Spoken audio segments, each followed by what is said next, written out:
All right. Hi, everyone. Welcome back. Today's topic is on transfer learning, given by our very own Sebastien. So I hope you'll enjoy. First, I'll introduce him a little bit. Sebastien is my own colleague. It's a PhD student at McGill University, co-supervised by Dr. Farhan Maliki and Dr. Shrey Anger. He was born and raised in France, and he attended engineering, French engineering school where he specialized in math and data science, and is very passionate about artificial intelligence and deep learning, as you can see. And he's working on AI-based dosimetry for brachytherapy applications and catheter digitization for brachytherapy applications. And so today he's gonna tell us about transfer learning, which is very crucial for us to go to the next step where we can start training models. So take it away, Sebastien. Thank you. Thank you very much, Eugene. So hi, everyone. It's a pleasure to be here today, and let's get this started right away. So we're going to talk today about transfer learning. So you can find the notebook actually in week 4 in the content of the drive on transfer learning. But please, if you want to run it at the same time, just copy it and save a copy on your own drive if you want to run it at the same time. Okay, so what is transfer learning? Transfer learning is, as the name suggests, it's a transfer of knowledge that you have learned from one domain and you want to apply it to another. So I take here the example of music. So for example, let's say one person already knows how to play flute and wants to play trumpet. This person is much likely to learn more easily to play trumpet than someone who has never played any instrument, right? Because it already knows how to blow in the instrument, it already knows how a wind instrument work, how to use their fingers. So it's much more easy for someone who already knows how to play flute to play trumpet. And that's transfer knowledge, right? And actually it's the same for any instrument. You already know how to play a piano. It can already help you how to play another instrument, even if it's not like a wind instrument.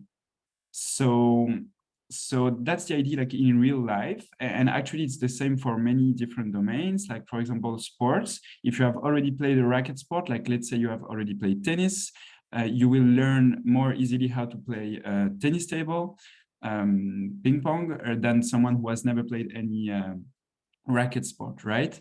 And it's also maybe the same if you have played another sport which is kind of similar to table tennis. You will learn it faster afterwards.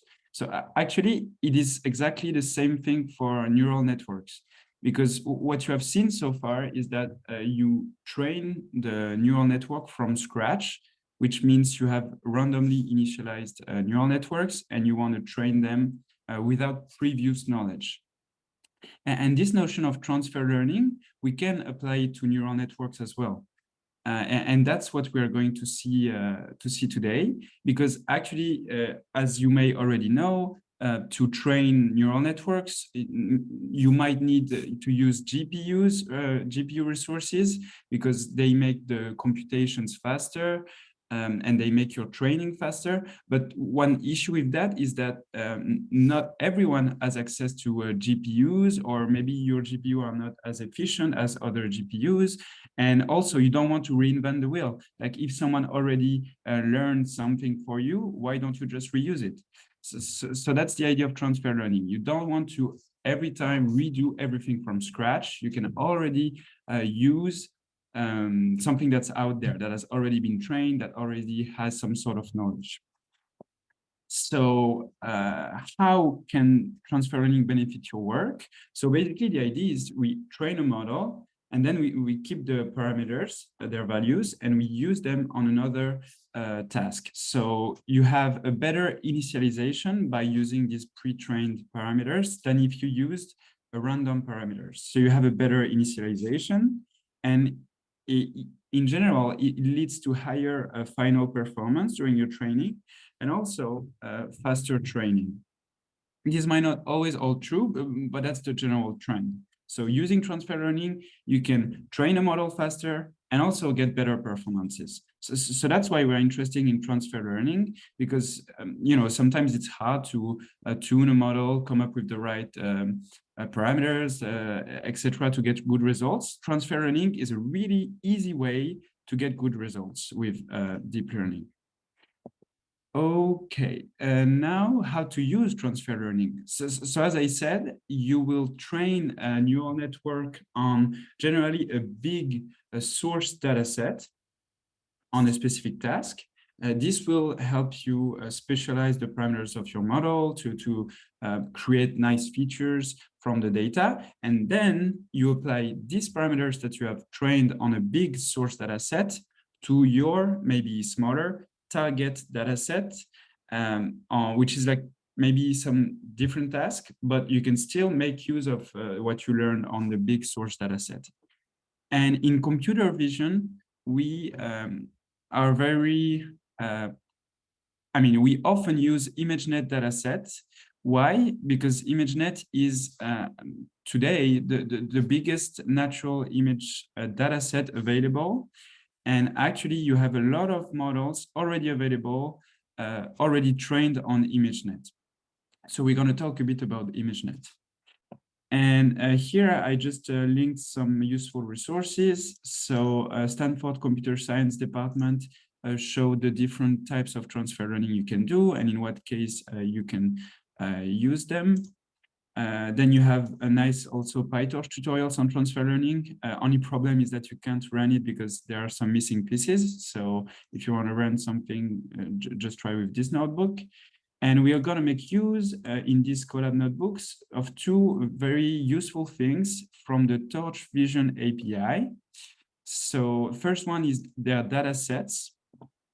So you can see here they have a lot of data sets, especially for image classification. That's what we're interested in today. So they have a lot of data sets. They have ImageNet. They have a lot of other data sets, and we're going to make use of them today. And we are also going to use their models. So they have a lot of models here that are already available. Where do these models come from? They all come from the literature, right? This is not just random models they put here.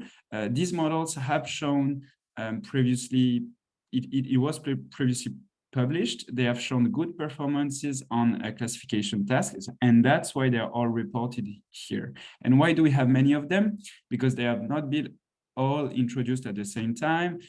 Some are smaller than others, maybe easier to train if they are smaller. So you can actually here select any model and try to train them. And that's really nice. And also a really important thing here is that all of these models, they are actually pre-trained. You can use them either pre-trained or randomly initialized. So we're going to come back to these models later. But just know that we will use two things. So the Torch Vision datasets and the Torch Vision's models here today. Okay, so I'm going to talk a bit about ImageNet now, because the models have been trained on ImageNet, so it's nice to know what is this. So ImageNet, it's a dataset of hand-labeled data containing 10 million labeled images. So that's really a huge number. There are not a lot of data sets today. Actually, there are none that contain as much images as this one. And that is why all the models are trained on this one, because there is more diversity, more categories to classify into. And that is why this is the chosen data set to pre-train model. I mean, you can find model pre-trained on other data sets, but today we're going to focus on this one. So more than 1,000 different categories. The model has been introduced in this paper, ImageNet a large-scale hierarchical image database. And the idea of this model is that, the author thought that if they have a large-scale ontology of images, it could help building better image understanding tools, and also provide benchmark for all of the other models. So that's the idea of ImageNet. first build better models because we have a bigger data set, so we can learn more diversity and come up with better results, better features, and also provide a benchmark for the new architectures that people might create. So how do they perform on this huge data set, which is very diverse? So that's the idea of ImageNet. And just for you to know, it has been built upon the backbone of WordNet structure.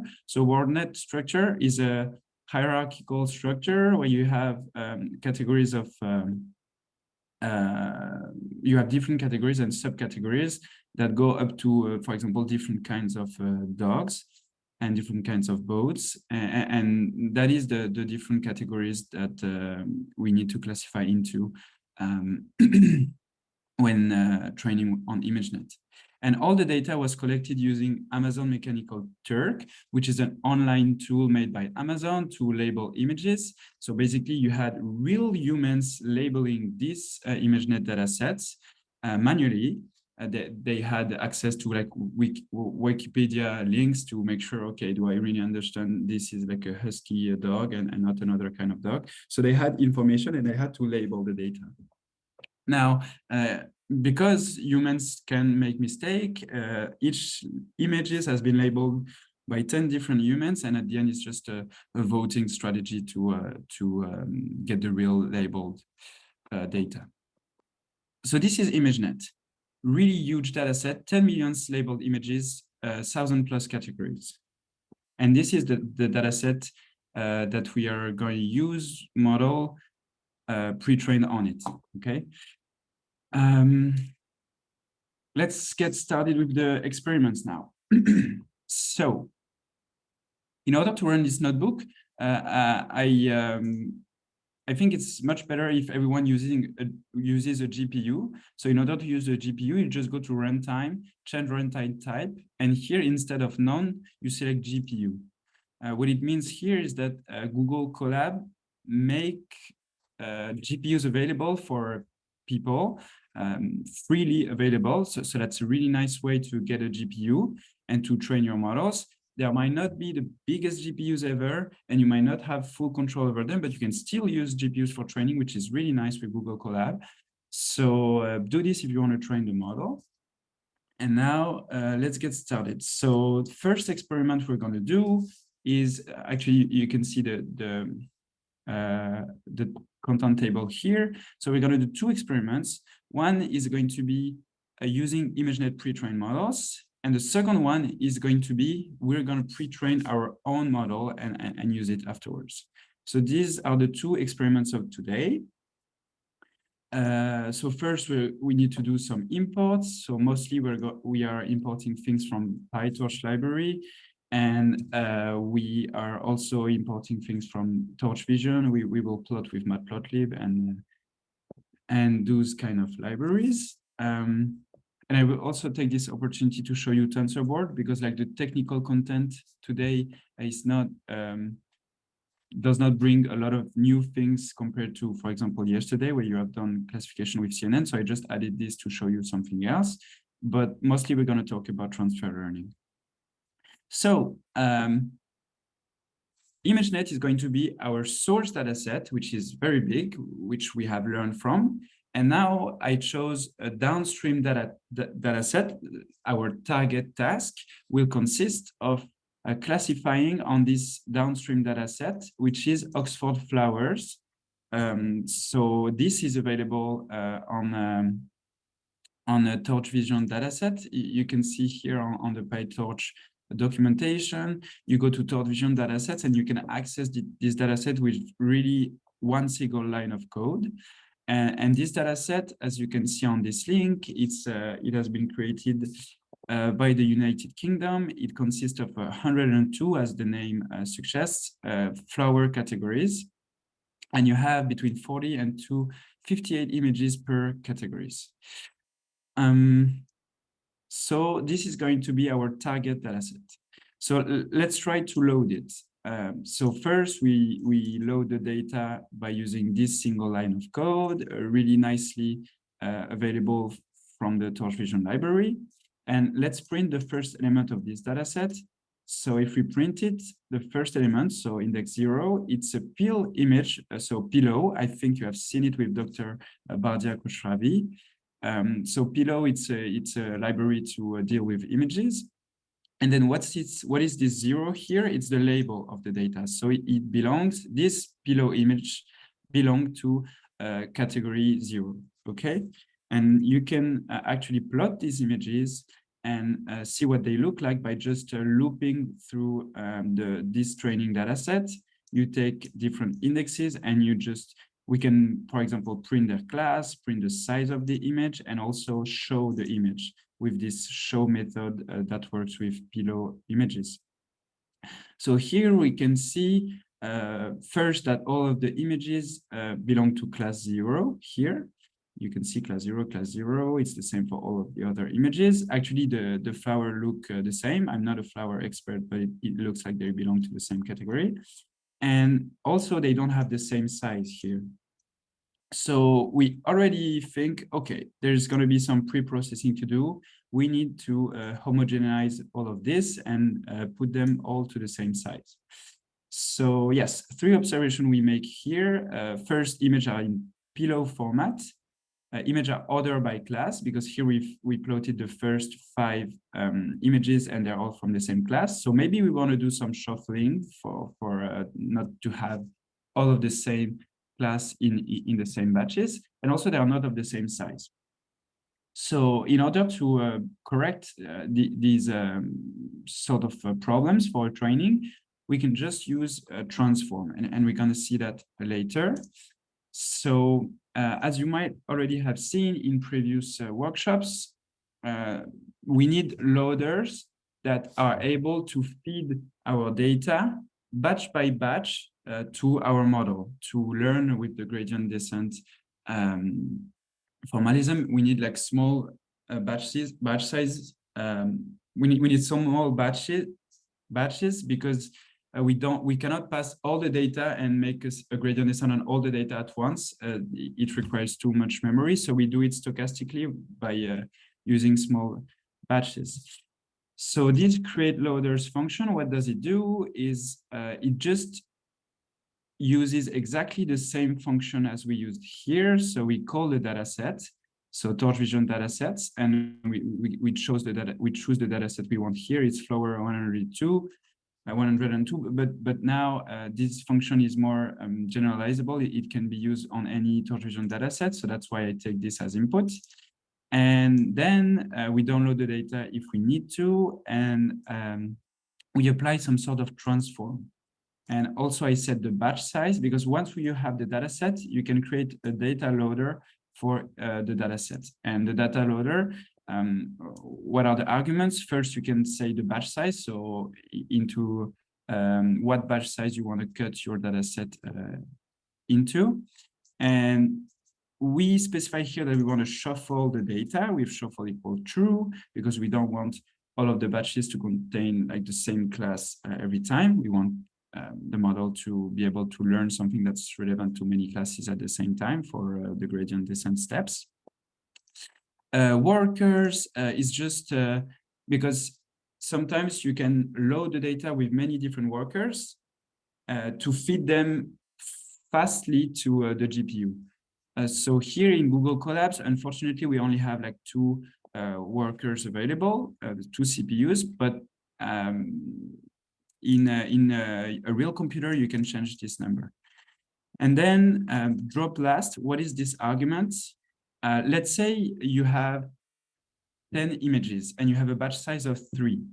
So the 3 first batches that you're going to feed your neural network are going to be of size 3, but the last one, you only have 1 element at the end if you want to finish the epoch and see the whole training. So this drop last argument, it's going to just drop the last batch if it is not of the right size, because maybe you don't want your gradient update to be done on a smaller batch size than what you have done previously. So that's what it is doing here.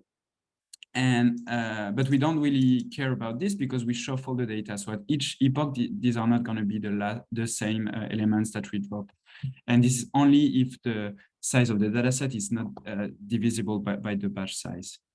And we don't need to do this for the validation and test loader because we don't do any gradient descent on the validation and the test set. Is just to see how well the model perform. And so in the same way, we don't need to shuffle the data because we don't do any gradient descent.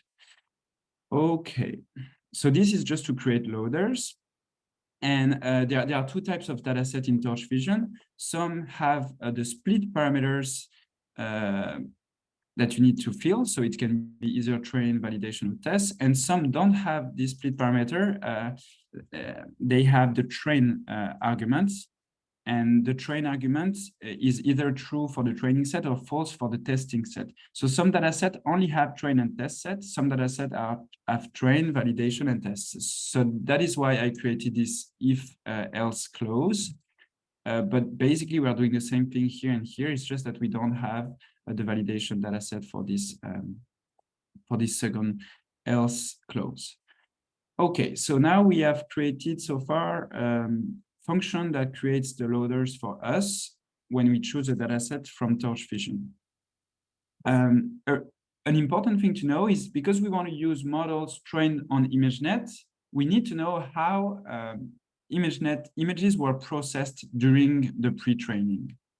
And that's something we can have with this AlexNet weights and transform attribute. So we can see that, okay, AlexNet is the model that we are going to use. So that's why I call this thing. And ImageNet is the data set we're going to use. And this is to access the transform that has been done on ImageNet during the pre-training of AlexNet. And actually, you can find this for any models that have been trained on ImageNet. And if we print it, the ImageNet transform, what does it do is, so it resizes the image, it crops the image. So at the end, we have a size of 224, and it also standardizes the image with a certain mean and a standard deviation. It's a Z standardization, so you subtract the mean and you divide by the standard deviation. So these values, what they are is the mean on the red channel, the mean on the green, and the mean on the blue channel, and this is the standard deviation. So each channel is standardized differently, and these values, they have been computed on the ImageNet dataset. So we might not want to use these values to standardize our dataset, which is different from ImageNet dataset.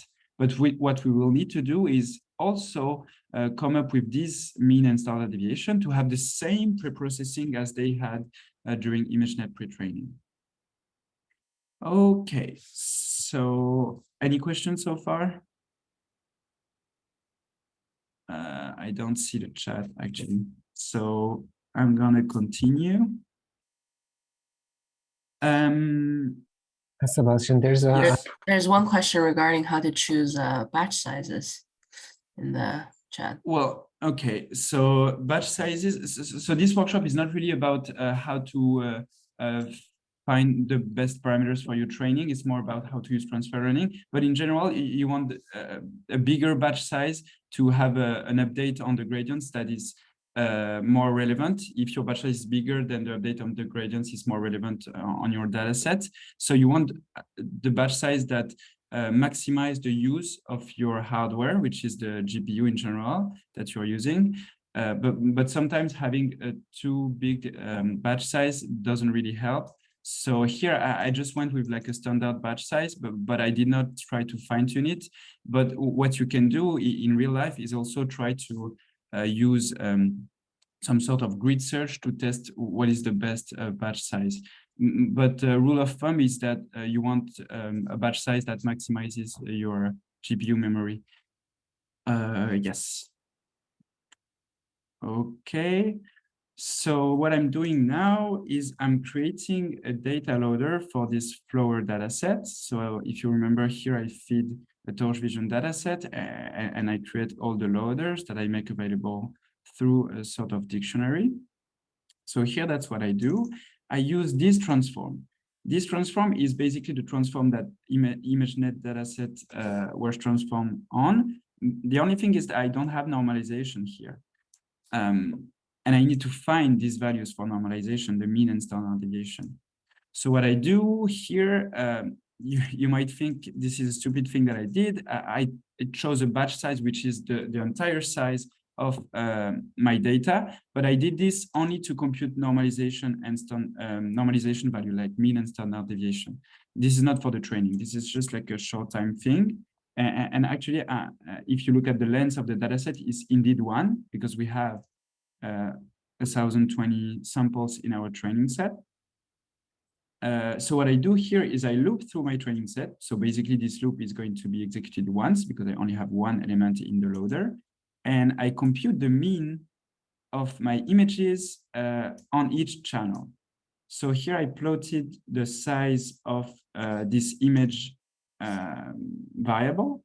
This image variable is of size 1020, which is my batch size, which I defined here. And these are my 3 channels, and these are the size of my images because I center cropped all of them to the size 224.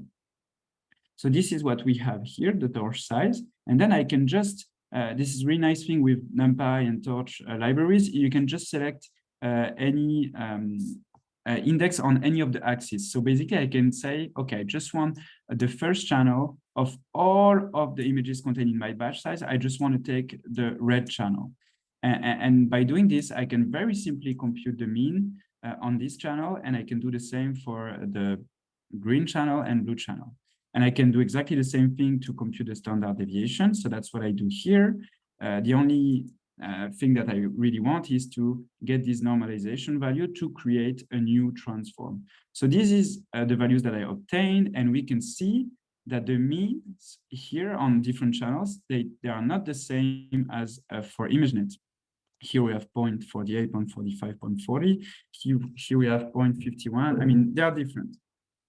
So it was a good thing that we recomputed them.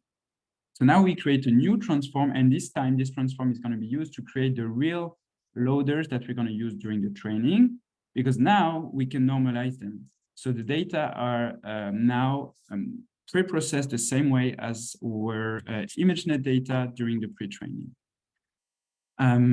So this is the new transform. We feed it to the create loaders function, and the batch size this time, again, I take like a standard batch size for my training. I did not do any fine-tuning on the parameters for this workshop. This is just to show you how transfer learning works.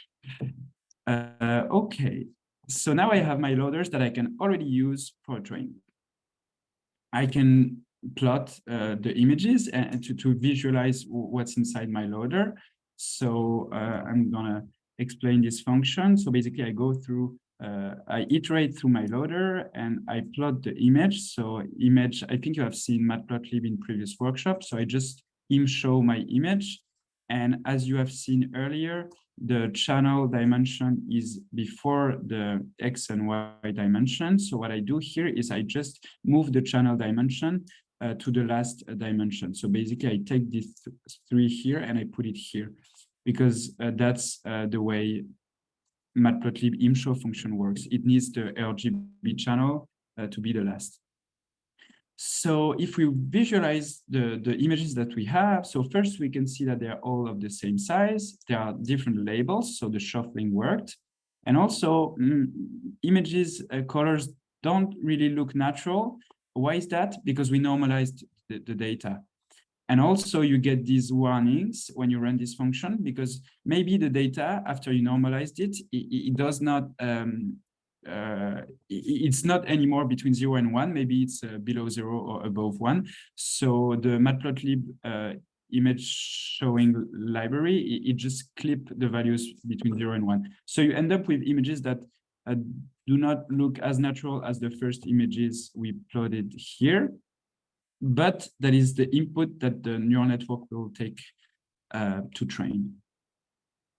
And yes, this is just to show you the shape of our new data. So we have batch sizes of 32 images, and this is the RGB channel and the size of our images. Why am I doing this? I'm iterating through the data loader and then calling next to get to get a sample from this loader. Okay. So now the loader is ready for the training. See, I mean, it was kind of very long compared to what you will see is to use a pre-trained model. So we need to pre-process the data, but that is done now. And now we can focus on how we're going to use a pre-trained model. Because the technical content can be explained in one line of code, I just added some other things to show you some other tools that you can use. One of them is TensorBoard. This is a really nice tool to plot images, to monitor your training, and to do some other things. So I just let you this here to explore. And because I want to use TensorBoard, I need to load this extension on my Google Colab notebook.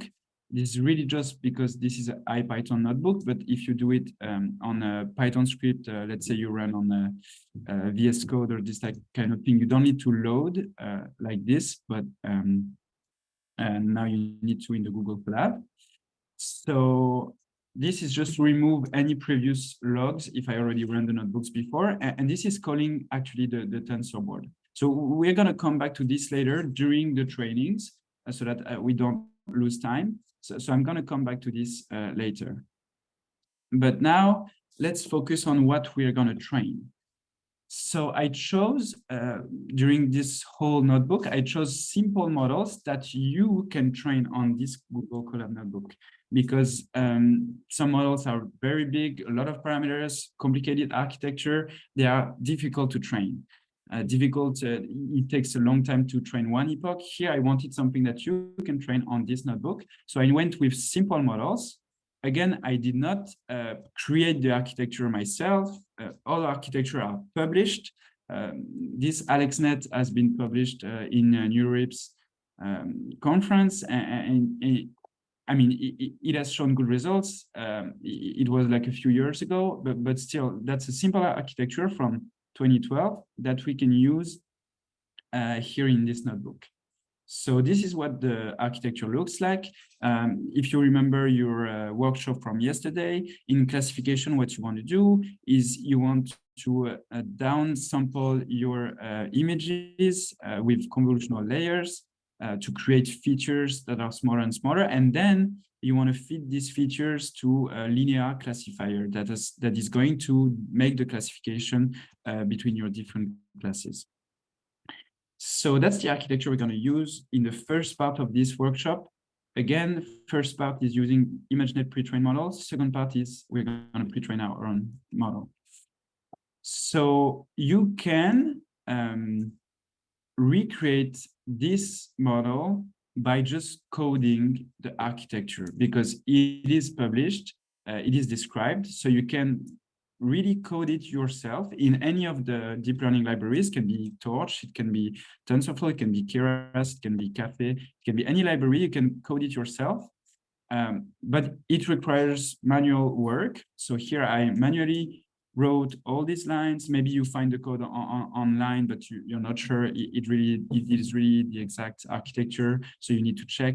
I mean, this requires work, right? We code every single line, and at the end, we get our model. So here we can check together if you want that we have the right thing. So we have a color channel. So with 3 channels as input, we have 64 convolutional features for the first convolutional block. And then we have max pooling. Here we reduce the size of the data. Then we have 192 filters, and then 384. So these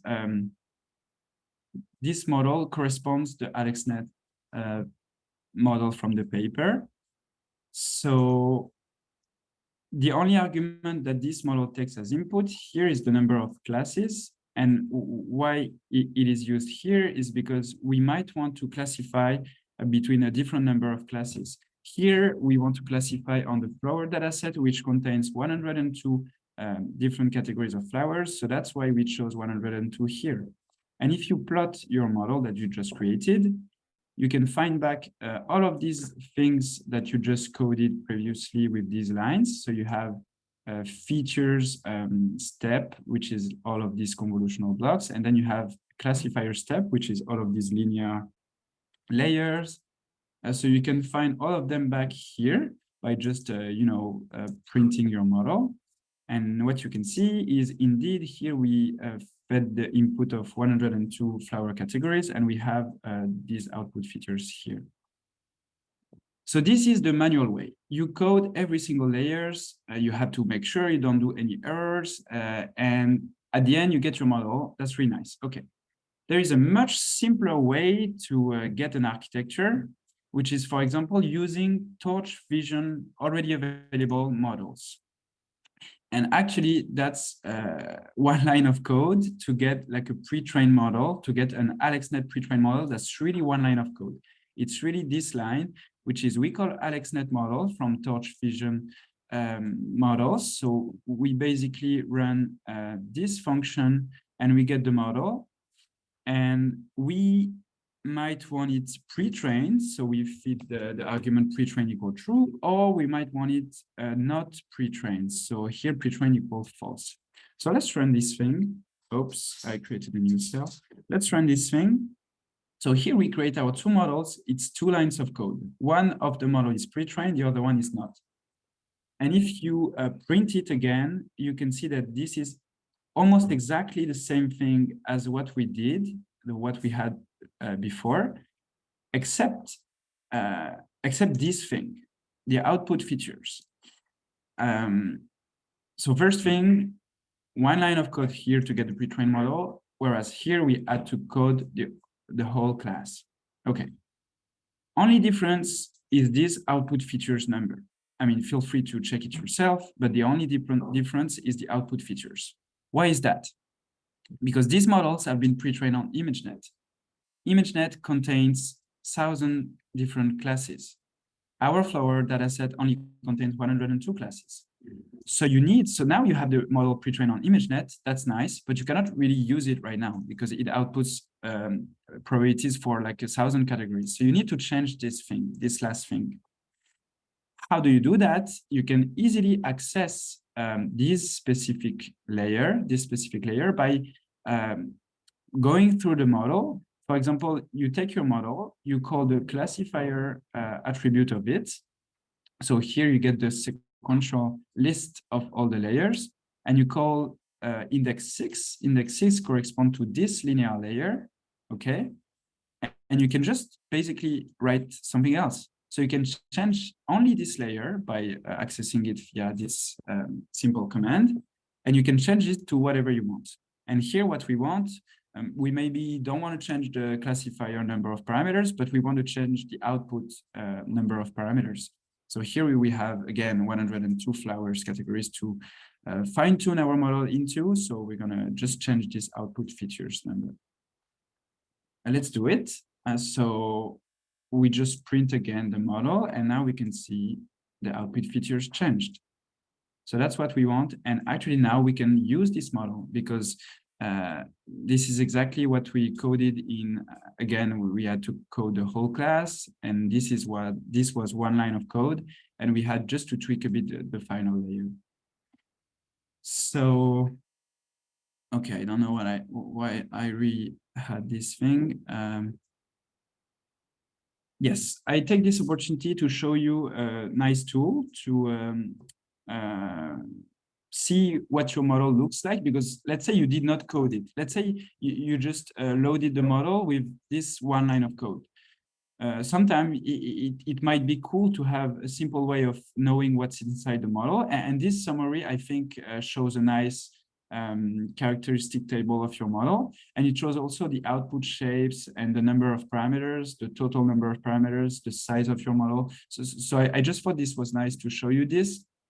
So this summary function takes as input the model, the shape of the input you're going to pass, and device is just okay, because if you want to come up with these output shapes, you need to do one forward pass with your model and one input. So that is why you need to specify the device. On what device do you want to do this single forward pass?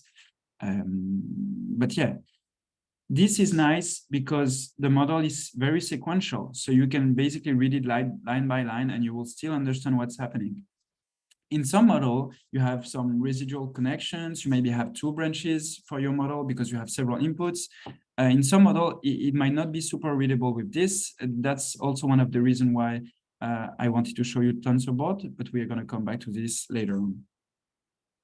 So right now, what do we have? We have a loader for Flowers 102 datasets, and we have one model which is pre-trained.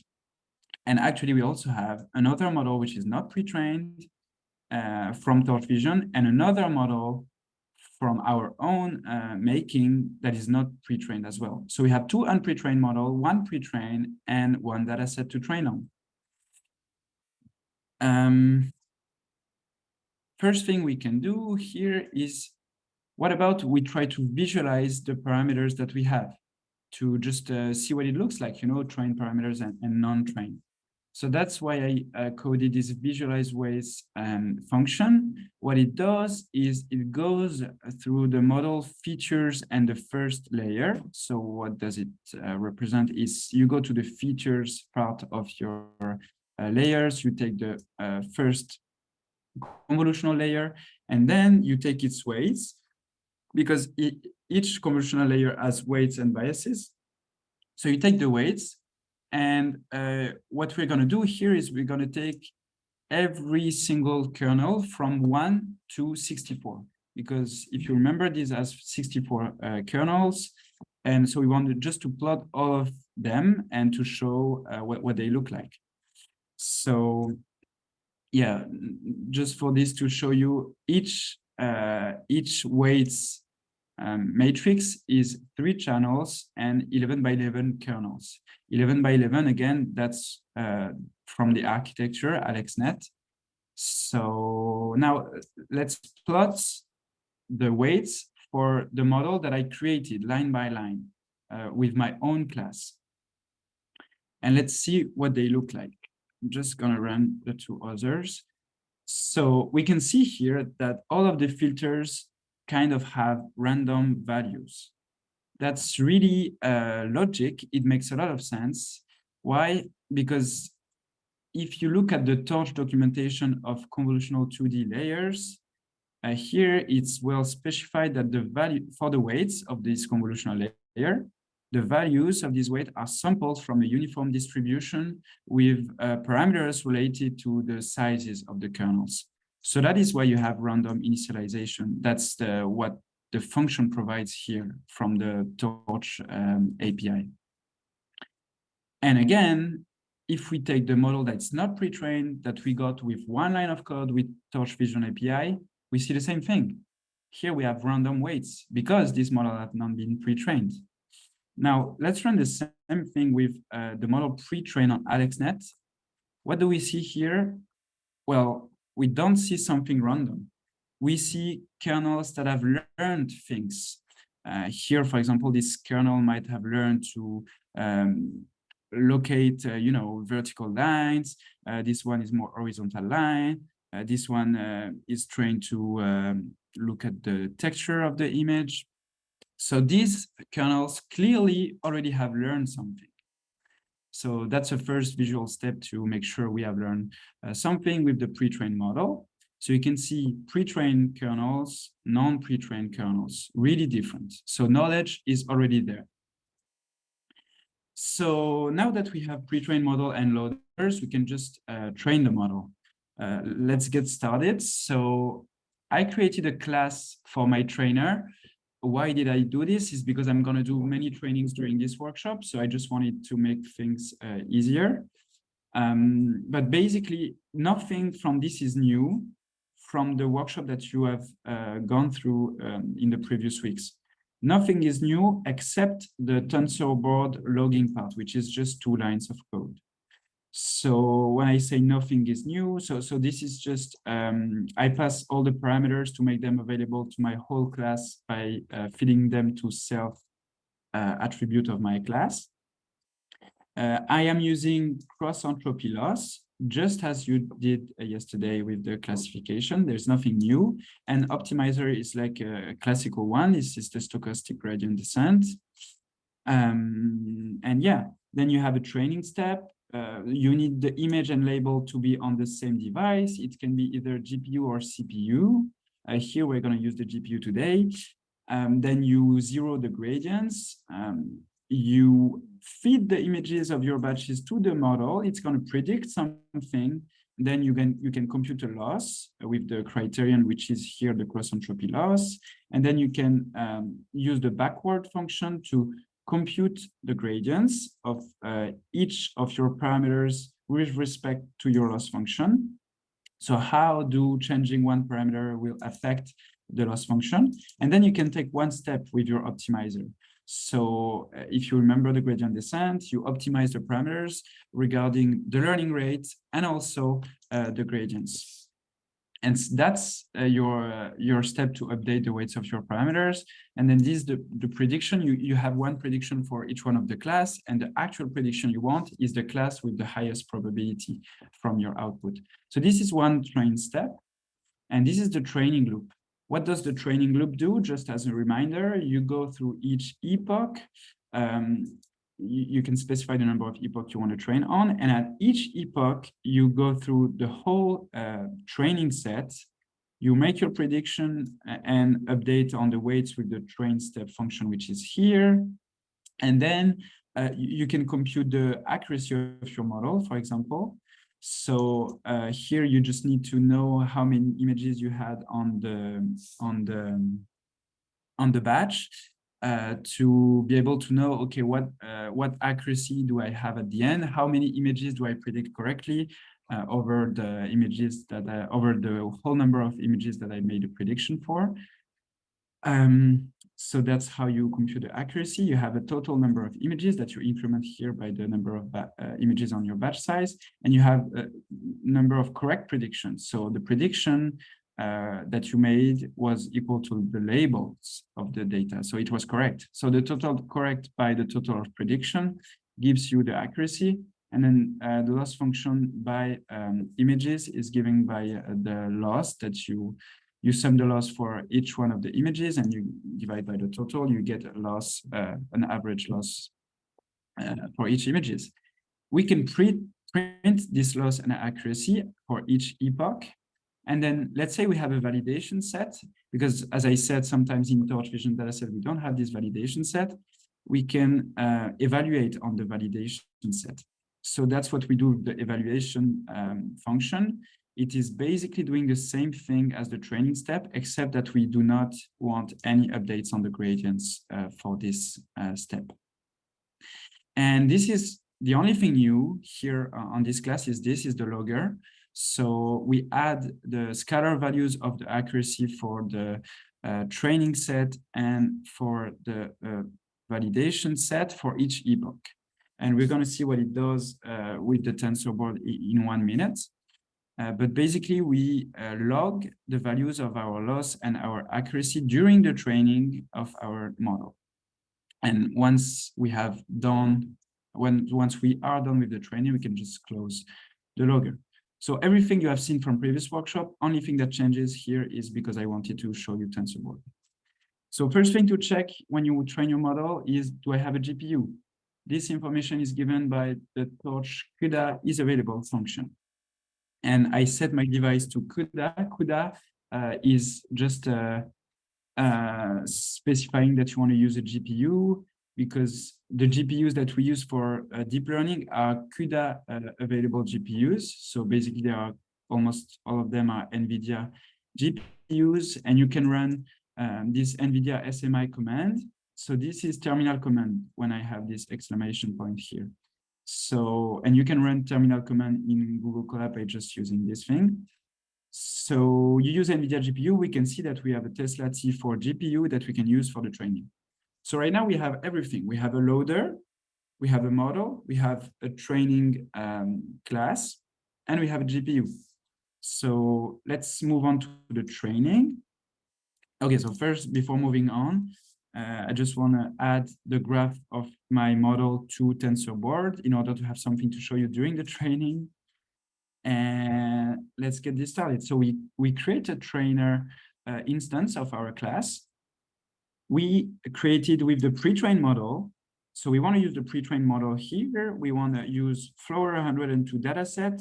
Learning rate, we will never change it. I don't want to do any tuning on the parameters. Just want to show you the advantage of using a pre-trained model compared to a not pre-trained model. Device is the GPU that we just set here. And logger is TensorBoard logger. And now we want to train for, let's say, 10 epoch, okay? So now the training is ongoing. So here we can see I'm plotting the loss and accuracy for the train step here. And I'm also printing it for the validation set here. So we can see the equals that makes the difference. This is in the evaluate function, which I call here after each epoch. So that's the output that we see. So first thing that you can see here is that the model is learning, because the loss on the training set is decreasing. And actually the accuracy is increasing. Here we have 59% of accuracy, 82, 91 now. So it's increasing really fast. Why is that? Because we have a pre-trained model. And the tendency is the same for the validation set. Here, accuracy is increasing very fast. Now we have 69% of accuracy on the validation set. So data that we do not use to make our parameters update on the model. So I trained for 10 epoch. So I think that's a good time to show you the TensorBoard thing. So let's go back above. So this is your dashboard, and you can refresh it to look inside the content torch logs. So this is something you can find here. So by default, you are on the content folder on Google Colab, and here we are writing some stuff on the torch logs. And these things we are writing during the training. We are writing accuracy on the training, accuracy on the validation, and loss on training and validation sets as well. And we also wrote here something else, which is the graph of the model. So let's first look at the graph. So I told you earlier that this summary was nice to see some sequential stuff. TensorBoard is better if you have a complicated architecture that you really want to look into. So here we have an input, an output, and the model. If you double click on the model, what you see is the different parts of the model. Here again, it's sequential, but it could be as well like two branches, a residual connection. You would be able to see any complicated things easily with this TensorBoard graph feature, and that's why I wanted to show you this. And if you double click on the sequential part of the model, you can find back all of the layers that you either coded or just created a model with one line of code. So if you double click on the convolutional layer, you can see that it is made of one bias term and one weights term. And you can have all of the characteristic of this layer. It takes as input like our natural image that we pre-processed, and it outputs a different shape because there is some stride, and we have filters of kernels of 11 by 11 size. So feel free to explore this tool, which can help you understand a model, especially if you got the model from one line of code without coding it. You might not directly understand what the model is made of. So feel free to use this tool to explore the model you just created. And this is not the only thing you can do with TensorBoard. Let's now try to have a look at scalar values. This is the training that we are currently making. Okay, the training is done. I'm going to start next training in order not to lose time. So what we have done so far, we have loaded a pre-trained model, and we have trained it again on our flowers dataset. I'm just going to make the comparison with the training from scratch. So here we take the Torch AlexNet model that we created. I don't know if you remember, but creating this model, we specify the argument pre-trained to false. So this model is trained from, it's not trained. It is randomly initialized. And let's train it, okay? And what we will see is that it's much harder to train a model that is not pre-trained. Actually, we're going to follow this training on the TensorBoard right now. But first thing you can see is that the loss is decreasing super slowly. I mean, we have done only 2 epochs for now. but the loss did not change a lot. Why? Because it's super difficult to train a model from scratch. It's much more difficult than training a model from a pre-trained model. Here, the loss was already at 4 after the first epoch, sorry, and here it's still at 6.8. So much harder to train with a model trained from scratch. And we can have a look at the training procedure normally in real time with this tool. Yes, so now we can see we have much more curves that shows up. Okay, they are not loaded yet on the graph, but I just wanted to show you this tool, which I think is nice to log and monitor your trainings. So here you can see there is a black window opening below my mouth, and we can see the time of the epoch completion. We can see the value and the smooth value. Smooth value is just here, you can add a smoothing factor, but we don't really want this, we want real values. So you have the accuracy loaded, logged, and also the loss. And this is really nice if you want to compare different trainings. So, okay, it's not loaded yet. So I guess I'm going to take this time for questions. Does anybody have any questions for now?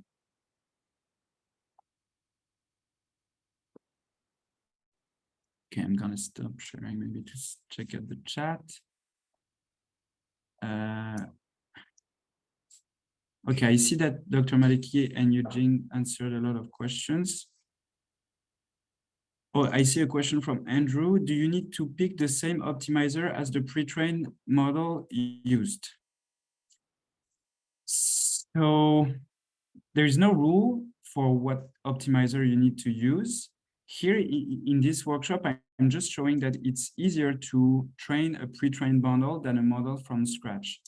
But yeah, so there is no rule for what optimizer to pick. Okay, let's go back to the workshop. The training on the model that is trained from scratch ended. And we can see that after 10 epoch, we don't reach the same accuracy, far from it, and neither the same loss. So loss is still super high compared to the training after the model pre-trained. So here, training on the pre-trained model, we reached really high accuracy because we used the pre-trained parameters. And here, model trained from scratch, with the same number of epoch, all parameters are the same. We only reach a poor loss and a very poor accuracy because we would need much more time to create the nice features necessary for learning classification because we trained from scratch, right? Because here we already know how to classify, basically. So, yes. So what we have done so far is retraining the whole network. What we have done is we have taken the whole network and we have retrained all of its layers. You don't necessarily have to do that. This is called fine-tuning. We fine-tune the whole model. You don't necessarily have to do that. What you can do is consider the features that you learned from pre-trained convolutional layers. You can consider them as features that you don't want to change. You think, okay, these are generalized features. I can use them directly. I don't have to change them. They're already really nice for classification. So you can consider them as fixed feature extractors. And in that case, you only want to retrain the classifier part. You consider the convolutional part as feature extraction, and you don't have to retrain them. So you only will retrain this last part. So how you do that is you create a new classifier, which is basically exactly the same as this thing. Because when you create layers, the default behavior is that they require the gradients. And what you do if you want to freeze, we call it freeze the parameters because we don't want any updates on these parameters anymore. So that's why I call this model frozen torch AlexNet. I used this one-line command to get a pre-trained model. And I called it frozen because I'm going to be freezing some gradients. I don't want to compute them. You can see that as having a learning rate of 0 for these specific parameters. So here I freeze the training for all the parameters of this model. I freeze the learning ability, right? I go through all the parameters of my frozen model. I freeze the required gradients arguments. So basically, I cannot learn anything anymore with this model. So what I do is I change the classifier with the new classifier that I just created, which is exactly the same as this one, except that the new classifier requires the gradients, because the default behavior when we create a neural network layer is that it requires gradient computations. So what I did is I took the pre-trained model and I just did some sort of surgery. I changed this classifier. So I took the pre-trained model, froze every parameters, and changed the classifier part for it to be learnable. Because if parameters are frozen, then we have nothing anymore to learn. So here what I did, I only made the classifier part of the network learnable. And we can actually, oh, sorry, I did not run this thing yet. So let's do the update on the network. So classifier should require the gradient while other layers should not. So here we can print the required gradients arguments, for example, on the weights, but it's going to be the same for the biases.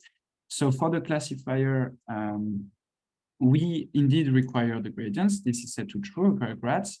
Now, let's say we want to go to features and we want to take the first convolutional layers. So index 0, here, if we plot this value, this is set to false because we froze the required gradients update for these specific parameters. And then what we can do is we can basically train the model only these layers who need a gradient update and a parameter update. So that's what we do here. We train this frozen model. So what we have done so far is we have trained a model which is pre-trained. So we retrained the whole model. Then we also compared with a model trained from scratch. We have seen that the accuracy is very different, much worse. And what we also did, the third experiment, is now we train only the classifier part and we see how well it behaves. Eugene, are there any questions? Yeah, there's actually one question Yes.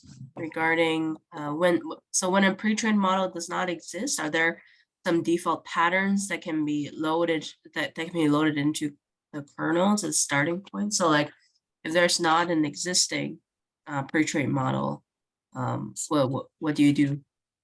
So if there is no pre-trained model, so first you have some sort of initialization. If you look at the torch init, you have some sort of initialization that are supposed to lead to a better training, but these are really not specialized kernels. This is just one way of initializing your kernels, but this will never be as good as pre-trained kernels.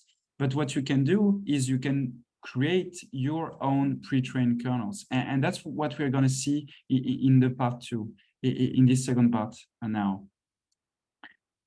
Any other questions, Eugene, or it's good for now? I don't see any new questions, but if we're waiting, I guess we can discuss a few more things. Are we waiting? Yeah? No, I think we're good. I can just explain this and then move on to part 2. Okay, then go ahead. Okay, so first, just notice that the accuracy here on our logger, we can clearly see that it's not increasing as fast, at least, as the pre-trained model. So these two curves are validation and train accuracy for the pre-trained model, and this is the model trained from scratch. Actually, you can just, okay, so this is for the loss. We can see if you just look at the from scratch, it's decreasing, but much slower than the pre-trained model. And if you look at the accuracy, so you can see that this is the training, this is the validation. They are really low for the model trained from scratch compared to the pre-trained model. Yeah, so I just wanted to show you TensorBoard because as you can see, it's really nice to compare different experiments like on the same graph. Here they are really different, like the accuracies and losses, but sometimes they are closer, and it's really nice to have a graph to, you know, show this visually. So let's have a look at the third training, how it went. It's over now, so that's perfect. We can see that only by retraining the classifier parts, we got a really nice accuracy of like 88% on the training set at least. We got a slightly higher loss after the 9th epoch, but we still got good results only by retraining the classifier. Now you might wonder, okay, in what case do I need to retrain only the classifier, and in what case do I need to retrain the whole model? Well, that's really nicely explained in this blog post by the computer science department of Stanford. So basically, if you have a very small data set, it might not be a good idea, or a very small target data set. It might not be a good idea to retrain the whole model because it might lead to overfitting. But if you have a big enough target data set, then you can probably retrain the whole model. So this is the end of this first part, which was quite long, but the second part is going to be shorter. So on the first part, as you have seen, we have used a model pre-trained on ImageNet, and we have seen that it gives us much better results by just, you know, it's a single line of code. And also we have seen that using torch vision models libraries, we don't have to recode our whole model. We can just use one line of code to get a model architecture without any risk to make any mistake while creating the architecture. It's really already coded by smart people, so we can just use this API. It's really nice. So now, what if you don't have a big model to pre-train your data on? You can, all of this, you can do it yourself. And actually, that is what is this second part for. We're going to pre-train our own model and use it. So in order to do that, I chose small data sets because we're going to train on them. So I wanted something we can have a good accuracy with, you know, short computation time. So I went with two data sets. One of them is Fashion MNIST, and the other one is MNIST. So Fashion MNIST is a data set of 60,000 images of different clothes categories. You have 10 classes, and MNIST is only digits from 0 to 9 that you have to classify from 0 to 9. So one data set is Fashion MNIST, and the other one is MNIST. Fashion MNIST is going to be our source data set. MNIST is going to be our target data set. Why did I choose these two data sets? Because there are small images of 32 by 32, so easier to train. And also, both of these data sets are grayscale. So we can think that, okay, some features can be transferable. But actually, it is up to you when you're doing this kind of thing to know how related your target dataset is compared to any model that have been pre-trained on other datasets. You have to find basically the source dataset that is the closer to the target dataset you are working on. But this is just a toy example to show you that you can do it yourself. This might not be the best link, you know, between two datasets, Fashion MNIST and MNIST, but still, we're going to show you that you can do it yourself, pre-training and then using the pre-trained model. So first, let's just load this Fashion MNIST dataset, and let's just take the mean and standard deviation as we did for the previous dataset to be able to normalize our data. So that's what I did here with like a few lines of code. Here you can take the data, take the mean. We only have one channel, so we don't have to care about these sort of things. Data is on a 255 channel, so you just want to divide here to get the real mean on a 0-1 scale. So here you get your mean and standard deviation that you're going to feed to the transform, exactly how you did how we did previously for the Flower 102 dataset. And here we just pad the images because the architecture that I chose take as input 32 by 32 images. We can see the architecture here. And my images are actually 28 by 28. So this is why I added like two black voxel on each side of the axis, so that I have my image which is 32 by 32. So here I created my loaders with same function as earlier. This time I want the MNIST dataset, and the MNIST transform is the one I just created here with the mean and standard deviation. I can visualize my dataset again. This time I just want it on a grayscale because they only have one channel. So here you can see a nice, I don't know, jeans. You can see boots. You can see other shoes. And these have different labels. So this is the classification purpose of this fashion MNIST dataset. We want to classify into the different kind of clothes. Model we're going to use is even simpler than AlexNet. It's the LeNet model. LeNet has been published by Jan LeCun. Even before it was like, yeah, okay. I was born, I swear. It was 1998. But this is one of the first model for classification with convolutional neural nets. And it works with small images. And actually it was designed for MNIST dataset, but we're going to use it to classify fashion MNIST dataset. So here I recoded it because this model, unfortunately, is not available on Torch Vision model API. So I recoded it. So it really is following the architecture. So first we have an image. We have 6 convolutional kernels of size 5 by 5. This reduces my images to a size 28 by 28. I have a max pooling. So it divides the size of my image by 2. And then I have another convolutional layer, which has 6 channels as input, these 6 ones, and outputs 16 channels. So this is what we get. And then another max pool to reduce size, and then linear layers at the end to classify. So it is kind of similar to AlexNet. However, it's less complex. It has less parameters, and actually we can create the model and print the summary as we did before. And we can directly see that the total number of parameters is, here we have 61,000 parameters. If you go back to AlexNet model, we had, 57 million. So it really is a different kind of model, much less parameters. But also the task is much less complex. First, there is only one channel, and then images are much smaller. And also, we only have 10 classes, right? We don't have like 102 classes.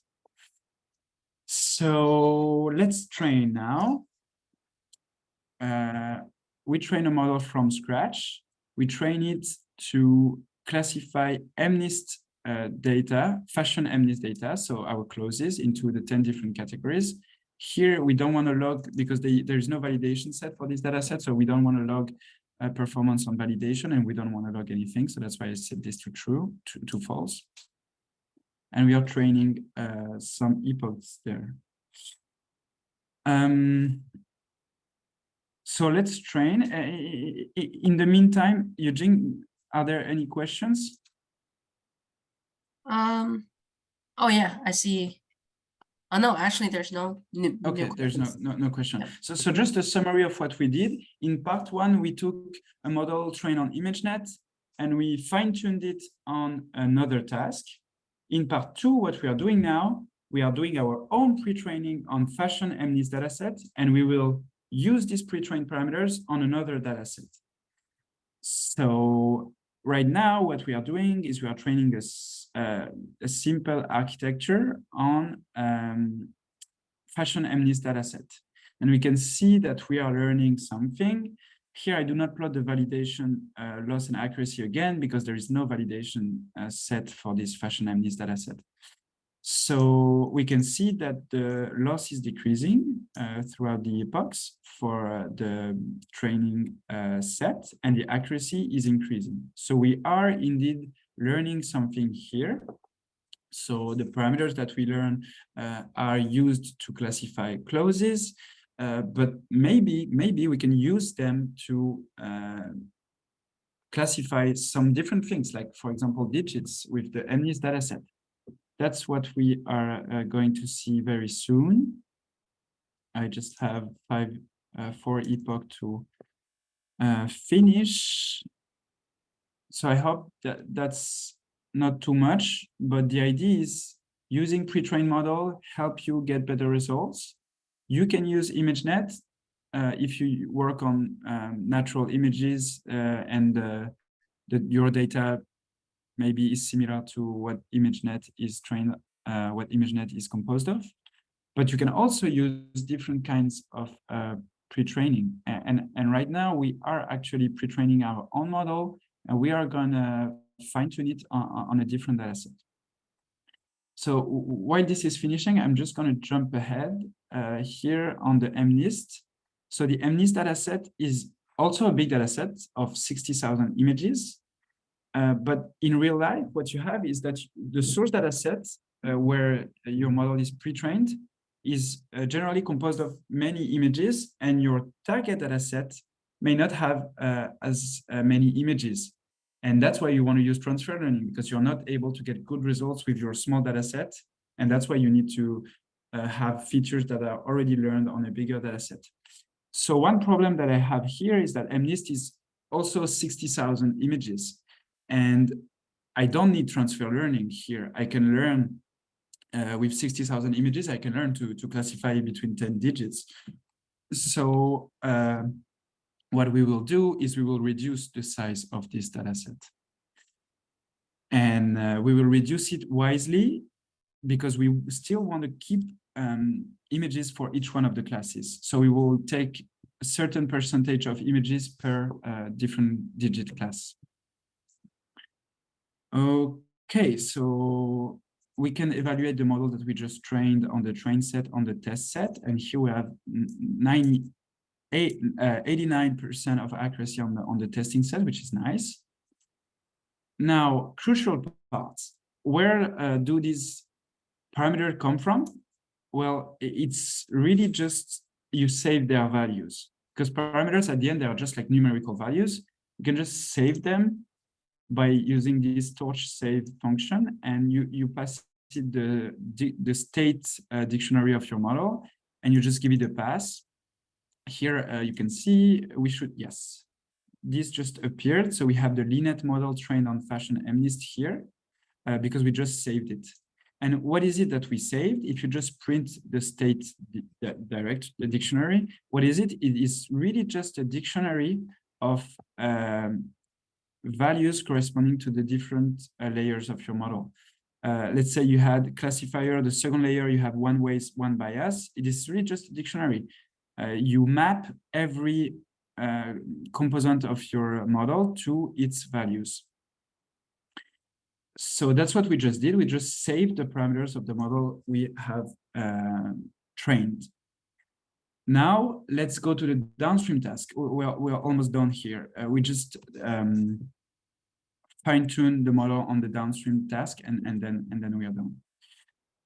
So this MNIST dataset has known mean and standard deviation. So we just take them from online. I create then my MNIST dataset, train and test. If you plot the length, as I said, is 60,000 images. This is too much. Transfer learning has no sense if you already have like a very big dataset you can train on. So what we need to do is reduce the size of this big dataset. And I want to do is wisely, as I said. So what we want to do is we want to have, we want to reduce the size of the model, but we want to keep a good distribution of each class. So basically, you don't want to lose all of the images from one class. And that is why I did this 4 cells here, to just look at the class indexes. So here I look where in my samples I have an image which is corresponding to the different class indexes. So here I just put them into a dictionary. So for class 0, the first sample, the 21st sample, and all of these images, they correspond to class 0. All of these indexes correspond to class 1, etc. And now what I do now is I only select part of these indexes. So I'm maybe not going to detail in this, but I just randomly sample from basically this list. I randomly sample, here it's 1% of this data. So I randomly sample 1% of all of these indexes, and this will be the subset of my training data. And now if we plot the subset, yeah, we have close to 600 images, which is 1% of 60,000 images. So this is the list of index, and then we can train, we can create a new data set from this subset of indexes. And this is what I call the sub-MNIST train data set. And here we can create the loader from this new data set. So let's do this. So now what we have done is we have created a smaller data set, target data set for the fine-tuning task. And well, you can visualize it. These are just digits. This is a 7, this is a 1, this is a 3, these are all 3s, etc. So now we have the target data set. We can create the model. So Linet is the class I just created here, okay? And we can try to learn. So let's do it. Training for these parts are going to be super quick because we only have 600 images. So as you can see, training goes super fast. So that's good because we're almost on time. So what we did for now is we trained a brand new Linet model, which is model trained from scratch, so randomly initialized. We still got a very good performance, okay? But we had, accuracy increased epoch by epoch. And at the end, we have a good accuracy even on the validation set. So this is from scratch. Now let's try the pre-trained approach. So we create the Linet model, and this time we load the parameters that we trained from Fashion MNIST. So basically we take this file that the parameters are saved on, and we just map them to the model we just created. And we can see here all keys matched successfully. What it means is that it searched on this dictionary the different layers, and it found all of them in the model we created. So here we have assigned the randomly initialized model. We have assigned it the train parameters, okay? And now what we can do is to try to fine-tune this already trained model to this new task. And we can see that with the same number of epoch, this time we reach a better accuracy. Okay, we have accuracy of 100% on the training data set. And we also have a better accuracy on the test set. Okay, it's only slightly because the task is simple here, and also it might not be the best data set to transfer knowledge, but still we can see some effect here. By using pre-trained model, we got a better accuracy. Now let's do the same experiment as earlier and only train the classifier. So if you remember, we take the pre-trained model, we froze all the gradients, and then we change the classifier part to have here to require the gradients. So let's train these frozen parameters. So here we only train the classifier, and we still get like very good results. And actually we still get an accuracy of 100%. And if you look at the accuracy on the validation set, it's even better than the accuracy that we got from fine-tuning the whole model. It might be due to the fact that the whole model, retraining all the parameters might be a lot for this simple task, might lead to too much trainings for something that's very simple. So if you train only the classifier, there's less chance of overfitting, and also you get better results. So this is over for now. I just wanted to show you a last thing that's going to be super quick. Is what if we have a smaller data set? What if instead of having like 600 images for the whole data set, we only have like 60 images? So that's what I do here. I take, instead of taking 1% of the data set, I take 0.1%. If you print the new length of my data set, now I have like only 53 images. That's really not a lot. So here we have like scarcity of the data, and we might see even more important effect on our trainings. So I'm just going to rerun like everything we did so far, and just want to show you that if we train from scratch with such a few data, like we don't have a lot of data here, and what if you train it, you reach not a good accuracy, like you only have like 29% accuracy. That's normal, right? Because you don't have a lot of samples to train on. So with the same number of epoch, you get not a good accuracy, and also you don't have a lot of diversity during the training, so you don't learn very generalizable features. So accuracy on the testing set, of course, is not good. It's 20% because we train from scratch and we don't have a lot of samples to train on. Now, what if we use the pre-trained model? How does that work? Can we still learn from few available data sample? Well, answer seems to be yes, because here, see, we reach 65% of accuracy compared to this 21% of accuracy trained from scratch. And if you get the results on the evaluation test set, we still get like, okay, it's not perfect, but it's still double the accuracy of the model trained from scratch. So it really helped to use pre-trained weights here. And if we use only the classifier, what we should see is even better results. Why? Because if we only train the classifier, there is less chance for overfitting. And actually, that's what we see here. If we only retrain the classifier, we get a better accuracy on the evaluation test set. So even with very few data sample, here we had only 53 images, we managed to learn something because we used pre-trained model compared to the model trained from scratch. So model trained from scratch was not able to learn like proper features, but model pre-trained was able to translate kind of from the fashion MNIST dataset to this MNIST dataset. Once again, this was just a toy example to show you how it works and that you can do it yourself. You can pre-train a model, save the weights and reuse them. And actually you don't have to do this in the same IPython notebook because the models are saved in a file. So you can use them in a completely other Python script. So you can use models that you created, you trained them, you can use them for other tasks as well.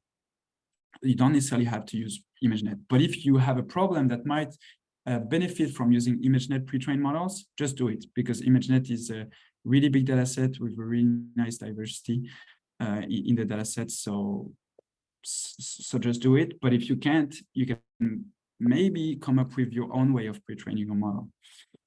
And just a few remarks to end this workshop. So here, of course, this is a toy example. Everything works perfectly, but sometimes maybe your images are not the same size of the images on which the model has been pre-trained. In that case, you can tweak either the model or the data. So you can make your data, you can resize it to match the data that the model has been pre-trained on, or you can add or change channels while keeping the parameters. You can add channels to, for example, let's say you have one channel and the pre-trained model takes 3 channels as input. You could add a convolutional layers that takes 1 channel as input and output 3 channels just to have these 3 channel inputs. So you can do some tweaks like this. And then transfer learning domain is actually a very broad domain. You have different techniques to adapt the source domain and the target domain. You have different techniques to adapt these 2 domains together. There's also a domain confusion strategy, which consists of adding some sort of constraint on the loss for the learned parameters to match at the same time the target dataset and the source dataset. And also you can imagine doing some multitask learning, which is you don't only learn from the target dataset for the pre-training, you can at the same time learn from both the target and source data set. And I mean, you can do many different things. Then after you can do self-supervision, where you don't need labels to train. You can like fake a pretext task to train some parameters. And then this is a very broad domain, transfer learning. So there are a lot of things to explore. Feel free to read a survey on transfer learning. You will see these different approaches. And yes, so I think that's it, Eugene. I think now we can take questions if there are some. Perfect. That was amazing. Thank you so much. So there's I think one more question from Emna. If the fine-tune data set is the same size I suppose same size as the pre-trained model, why are we using transfer learning? Why are we using transfer learning by reducing the size in this situation when we just train the model from scratch? Okay, so that's a very good point. So if you have a source data set that is as big as your target data set, you don't really need transfer learning. You can already run on the target data set. And that is what I did in my notebook, is that I reduced the size of the target data set to create like some sort of problem that would look like something you have in real life. You have a big source data set and a small target data set. But in that case, yes, the MNIST data set already has a lot of data. I just intentionally reduced the size to create this data scarcity problem. But if you have a lot of data on your source domain, maybe you don't need transfer learning, especially if the source domain is as big as the target domain. Yeah, thank you very much. And that was for showing yeah, exactly. That was for showing the value of transfer learning. You never ignore it that we have. Yeah, perfect. Do we have any other questions? I think maybe we can discuss a little bit about, let's say that if you have all these pre-trained models that are already packaged, how would you go about what type to use and which pre-trained model to go with, or is it more for an experimentation that you just set your eyes on? Or well, that's a very good question, because so if you see wait, can you see my screen? Yep. Okay, so if you see here all of the models they have, as Eugene said, they have like a lot of models. All of them maybe are valuable for your problem, but some might be better, like they might get better performance, but all of this is published in the literature, and you can find some leaderboard of the best model performances on ImageNet, and probably it might not be AlexNet, the best model. It might be VGG or now Vision Transformers.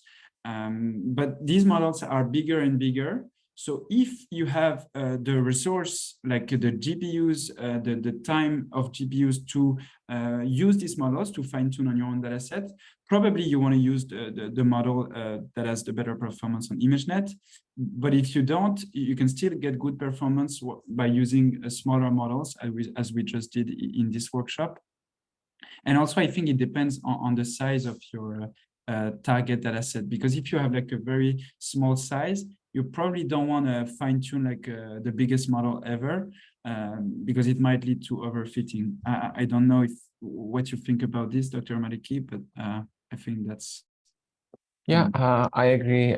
Definitely, two main characteristics to have in mind is one, the computational power you have. For example, if you don't have that much of GPU, or you don't want to pay that much the cost for those GPUs, you go with lightweight models. MobileNet family are a good family of models to be used, and as the name suggests, it has been designed to be deployed on lightweight model. Have this in mind that sometimes you might actually have a lot of GPU available, but you want to run this model at a scale. So you want to run this, let's say, 100,000 version of a model for 100,000 customer that might be using it. In those cases, again, you want to decrease the cost that you pay for your model. That's definitely one component to have in mind.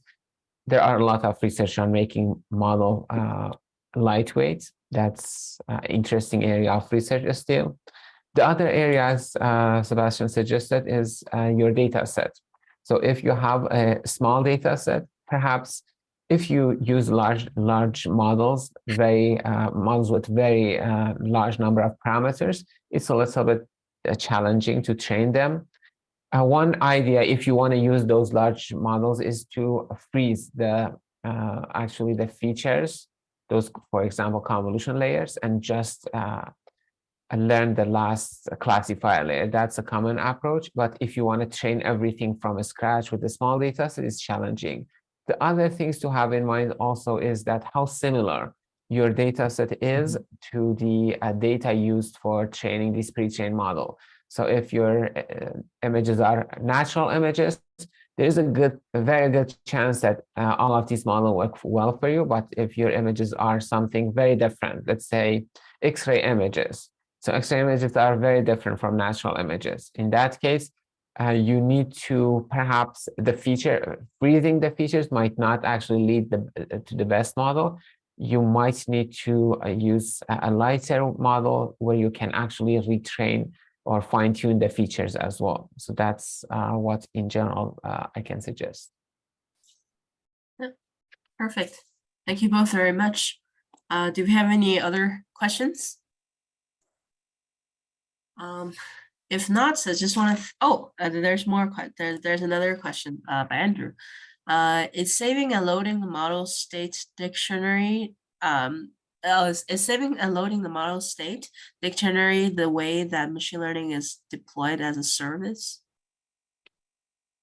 Well, that's a very good question, Andrew. Unfortunately, I'm not in industry right now deploying ML algorithm as a service, but I can imagine that's what they do. Like they would have some sort of side Python training procedure where they create a model and fine tune, like they create features, they create model parameters, and then on their service, which is just inference, they would load the parameters that they learned and just infer on new data. I think that's what it should be. Also regarding machine learning as a service, the way that's usually, perhaps you have seen services like recognition or others from Amazon or others from Google and Microsoft. The way that actually offer this as a service, you send, for example, you send the image for them and they return the prediction for that image. So usually that's the way they work, and they don't send you the model, because in that case, they can't recharge you. You have the model and you can use it in an unlimited way. So that's how they offer it usually. Thank you very much. And then we have another question, a very good question from Anna regarding actually domain adaptation in this case. In the case of X-ray, can you retrain the existing convolutional layers and then add more, as in using a smaller pre-trained model and making it bigger to specialize for X-rays? So how you, this is, I guess this is regarding to, how you freeze the pre-trained layers and fine tune the last layer. But pre-train on ImageNet, but fine-tune on X-ray images specifically. What are your thoughts on that? Well, yeah, go ahead, Dr. Mikey. You first, go ahead. No, I was going to say that what you suggest, Anna, seems like a good idea. Like actually, it's a domain of research right now. Are a model pre-trained on ImageNet good strategies to infer on different domains like medical images? And there has been papers published to show that probably ImageNet doesn't help having a much better performance on certain types of medical image, but it can still help for some problems. So what I would just recommend is empirically try it and see what performance improvement you can have. She said she added that she meant adding extra convolutional layers. I guess you mean adding on top of the pre-trained layers, adding on extra convolutional layers. Yeah, so a common task that people do is replacing the classifier, but there is nothing to limit you to actually replacing the classifier with some convolution layer and then some classifier or just convolution. So that's a choice you can make. One thing to have in mind is that sometimes those initial features like edges, color, stuff that you use are very important because everything will be built on top of that. So the first feature are those initial features. The first layer extract those initial features. The second layer actually build features based on the extracted features in the first layer. So it is features of features. And you go deeper, yeah, features of features of features. And this allow you to actually come up with complex features that shows complex objects or concept in our data. However, if your initial features are limited or not the best set of features for your data, building on going deeper might not actually help that much.